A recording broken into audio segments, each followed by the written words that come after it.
ಈ ತರ ಎಳೆ ಮಟನ್ ಈ ತರ ಕ್ರಿಸ್ಪಿ ಚಿಕನ್ ನ ಡೈಲಿ ತಿಂದ್ರು ಬೇಜಾರಾಗಲ್ಲ. ತಟ್ಟೆಗೆ ಹಾಕೊಂಡು ಹೊಟ್ಟೆ ತುಂಬಾ ಎಷ್ಟ್ ತಿಂದ್ರು ತೃಪ್ತಿನೇ ಆಗಲ್ಲ. ಇದೇನ್ ಮಟನ್ ನ ಅಲ್ಲ ಗುರು, ಬೆಣ್ಣೆ ಬೆಣ್ಣೆ. ಈ ಟೆಂಡರ್ ಮಟನ್ ಪೀಸ್ ನ ಸುಮ್ನೆ ಕೈಯಲ್ಲಿ ಎತ್ತಿದ್ರೆ ಸಾಕು, ಮೂಳೆಯಿಂದ ಮಾಂಸ ಕಳ್ಸ್ಕೊಂಡ್ಬಿಡುತ್ತೆ. ಬಾಯಲ್ಲಿಟ್ರೆ ಹಾಗೆ ಕರ್ಗೋಗ್ಬಿಡುತ್ತೆ. ಎಲ್ಲಾ ಕಡೆ ಕಾಮನ್ ಆಗಿ ನಾರ್ಮಲ್ ಪ್ಲೇಟ್ ಅಲ್ಲಿ ಮಂದಿ ತಿಂದಿರ್ತೀರಾ, ಆದ್ರೆ ಬಕೆಟ್ ಮಂದಿ ತಿಂದಿದ್ದೀರಾ?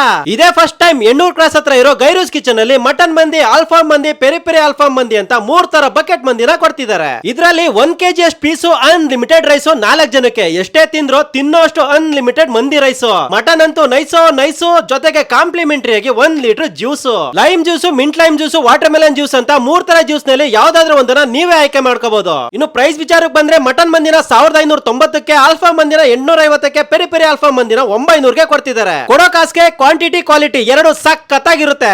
ಇನ್ನು ಕೇವಲ 850ಗೆ ದೊಡ್ಡದಾಗಿರೋ 10 ಪೀಸ್ ಫ್ರೈಡ್ ಚಿಕನ್ ಕೊಡ್ತಾರೆ. ಇದಂತೂ ವರ್ತ್ ಅಲ್ಲಿ ವರ್ತ್ ಗುರು. ಜೊತೆಗೆ ಇಲ್ಲಿ ಇವರ ಸಿಗ್ನೇಚರ್ ಕಾಕ್ಟೈಲ್ ಶೇಕ್ ಮಾಡ್ಕೊಡ್ತಾರೆ. ಟ್ರೈ ಮಾಡಿ, ಬಾಂಬ್ ಬಟಾಗಿರುತ್ತೆ. ನಾನು ಕೂಡ ಮಟನ್ ಮಂದಿ ಟ್ರೈ ಮಾಡಿದೆ. ಮಟನ್ ಮಂದಿನಲ್ಲಿ ರೈಸ್ ಮೈಲ್ಡ್ ಆಗಿದ್ರೆ ಮಟನ್ ಪೀಸ್ ಮಾತ್ರ ಸಿಕ್ಕಾಪಟ್ಟೆ ಟೆಂಡರಿ ಆಗಿ ಜ್ಯೂಸಿ ಆಗಿತ್ತು. ಇವರ ಇನ್ನೋಸ್ ಮಸಾಲಾ ಹಾಕಿದ್ರು, ಟ್ಯಾಂಗಿ ಫ್ಲೇವರ್ ಜೊತೆ ಸೈಕ್ ಆಗಿತ್ತು. ಫ್ರೈಡ್ ಚಿಕನ್ ಕೂಡ ಫ್ರೆಶ್ ಆಗಿ, ಕ್ರಿಸ್ಪಿ ಆಗಿ, ಜ್ಯೂಸಿ ಆಗಿ, ಟೇಸ್ಟಿ ಆಗಿತ್ತು. ಜಾಗ ಚಿಕ್ಕದಾಗಿದೆ ಆದ್ರೆ ರುಚಿ ಮಾತ್ರ ಜೋರಾಗಿದೆ. ನೀವು ಕೂಡ ಪ್ಲಾನ್ ಮಾಡಿ ಫ್ರೆಂಡ್ಸ್ ಅಂಡ್ ಫ್ಯಾಮಿಲಿ ಜೊತೆ ಎಣ್ಣೂರ್ ಕ್ರಾಸ್ ಹತ್ರ ಇರೋ ಈ ಗೈರೂಸ್ ಕಿಚನ್ ಗೆ ಬಂದು ಟ್ರೈ ಮಾಡಿ, ಎಂಜಾಯ್ ಮಾಡಿ.